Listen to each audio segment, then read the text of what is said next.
In 2009, the world suddenly turned into a bad parody of Twilight. Bats weren't just flying around the ceiling, they suddenly decided it was time to do something more important. They infected humanity with a vampire virus. By 2019, there were almost no ordinary people left. The vampires built their own society. The night shift is now not a chore, but a way of life. Daytime is for sleeping, nighttime is for business meetings, hunting, and corporate parties. To avoid burning like dumplings forgotten on the stove, they invented underground tunnels and cars with UV protection. It's like a vampire Uber, only with complete protection from sunburn.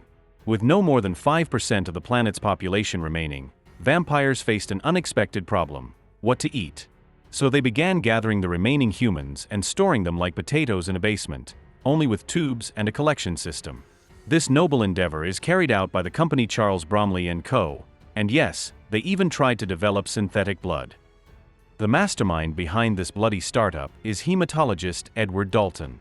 He is working on a substitute for human blood, but so far the results leave much to be desired. One of the soldiers who participated in the trials simply exploded after the injection. By the way, Edward himself is a vegetarian among vampires. He drinks animal blood and avoids humans. His brother Frankie turned him into a vampire against his will so that he could live forever. But the world of immortals has its side effects. Those who do not drink human blood gradually lose their minds and turn into degenerates. They live in the subway, attack other vampires, and create additional problems. The first warning sign is not hunger or insomnia, but your ears. When they start curling like an elf's, it's time to sound the alarm. Edward was just beginning to go through this process and, looking in the mirror, realized that things were going wrong. So Edward is driving, thinking about the shape of his ears, distracted from the road, and almost crashes into a car. Living people get out of it. Yes, the very 5% that everyone with fangs is looking for. People point weapons at him, but then the police burst in. It turns out they were chasing this very group. Edward, apparently deciding that today is a day for good deeds, offers the people a ride in his car.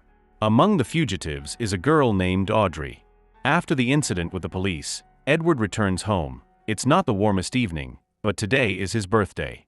However, he hasn't celebrated his birthday in a long time. When you've lived countless years, every day is like a repeat of the previous one, like a bad TV series. He is joined by his brother Frankie, who is also a soldier, a bounty hunter, and a big fan of solving problems with force. Instead of a cake, he brings a bottle of 100% human blood. It's a rather unexpected gift, especially if you're a vegetarian vampire who only drinks animal blood. Edward refuses. A fight breaks out between the brothers, and as in any decent family scandal, something is bound to fall. In this case, it's the bottle of blood. It breaks.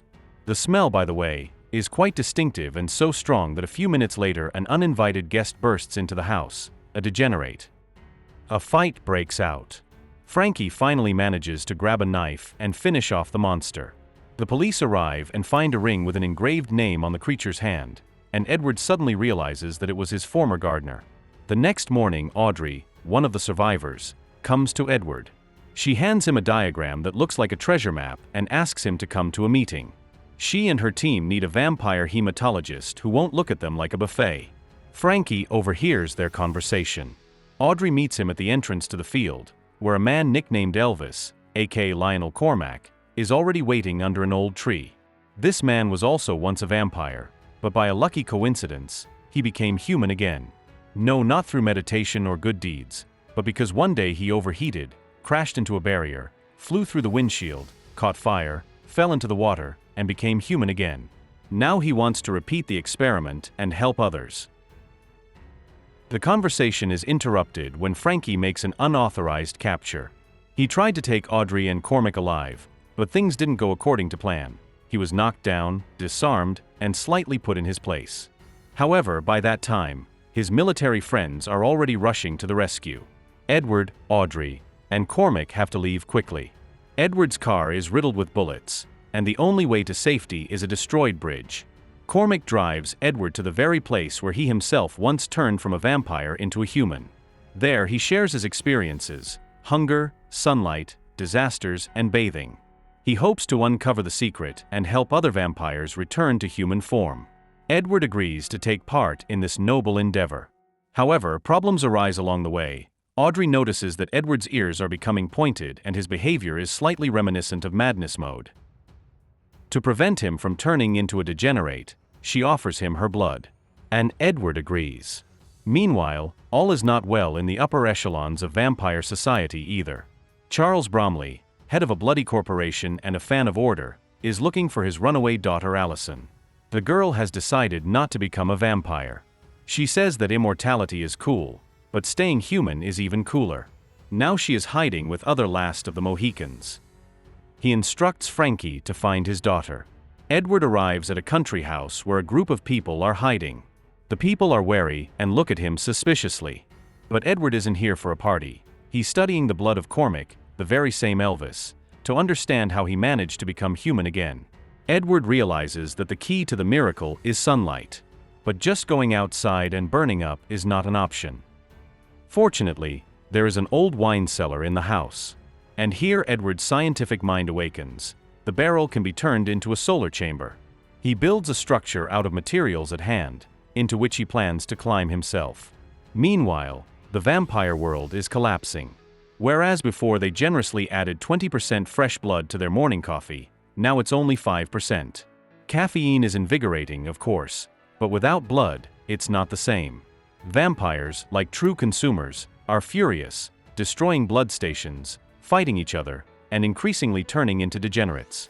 Human supplies are dwindling, wealthy vampires are taking their personal donors home, and government reserves are running low. And they don't want their blood to go to some rootless bloodsuckers. Audrey's acquaintance, Jarvis, sets out to find the people in hiding and bring them to safety. Among those rescued is Allison, Bromley's daughter. But they don't get more than a couple of kilometers before their convoy is attacked. The vampires act like an army. They shoot darts with sleeping agents and knock everyone out. Allison is kidnapped and taken straight to her father. While Bromley strokes his daughter's head, the vampires use Jarvis radio to find a hiding place. And of course, they send a squad to clean up. But Audrey and Cormac are no fools. They quickly organize an evacuation. It's time to conduct the experiment. Edward is placed in a metal barrel, sunlight is turned on, and he instantly catches fire. On the third try, a miracle happens. His heart starts beating again, and he becomes human. As soon as the experiment ends, the military storms the house. But Edward, Audrey, and Cormac have already hidden. And things aren't going smoothly for Bromley either. His colleague, who received Edward's research, finds a solution to the problem in a couple of days. Finally, synthetic blood that works. But Bromley, like any self-respecting corporate villain, is in no hurry to share it. He waits until the vampires go mad with hunger, and only then does he begin to sell his miracle product at an inflated price. A crisis is the best time for business. Bromley tries to convince his daughter to join the immortal elite. She refuses. Then he orders Frankie to convert her by force. They carry out the order. But she refuses to drink human blood and gradually begins to degenerate. And in the finale of this family drama, tragedy strikes. Allison is burned at noon along with the other degenerates. Meanwhile, Cormac, Audrey, and Edward arrive at the same shelter where the survivors were evacuated. But it's too late. The vampires were already there. The people have been killed. Their last chance, they go to Edward's colleague, who continued working on a synthetic substitute.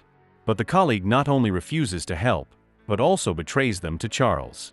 The military storms the house. Audrey is taken away. Edward and Cormac are forced to flee again, this time to Cormac's old auto repair shop. They don't even have time to catch their breath before Frankie shows up.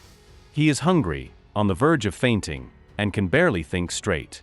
Edward tries to stop him, but his brother needs something, and bites Cormac. But what happens next is unexpected. Cormac does not turn into a vampire. Instead, Frankie begins to return to his human form. It turns out that the blood of a former vampire acts as an antivirus. Those who have been bitten become human again. Then Edward comes up with a plan. It's his last chance to change everything. He goes to Charles Bromley himself and offers him a deal. Turn me into a vampire, and I'll go back to developing the vaccine. He bites Edward, and in a second, he begins to turn into a human. Edward leads him downstairs, straight to the guards. The guards are on the verge of madness. The hungry vampires smell blood and rush at Charles. And so, the longtime king of corporate vampires becomes a snack for his subordinates. But the cannibal feast does not last long. As soon as the soldiers turn into humans, they are immediately attacked by those who have not yet had time to transform. Edward and Audrey return to the center of the action. They are surrounded and about to be torn to pieces, but suddenly Frankie appears. He sacrifices himself, distracting the bloodsuckers and dying to save his brother. Edward's colleague wants to remain a vampire, so he plans to kill Edward. But Cormac comes to the rescue.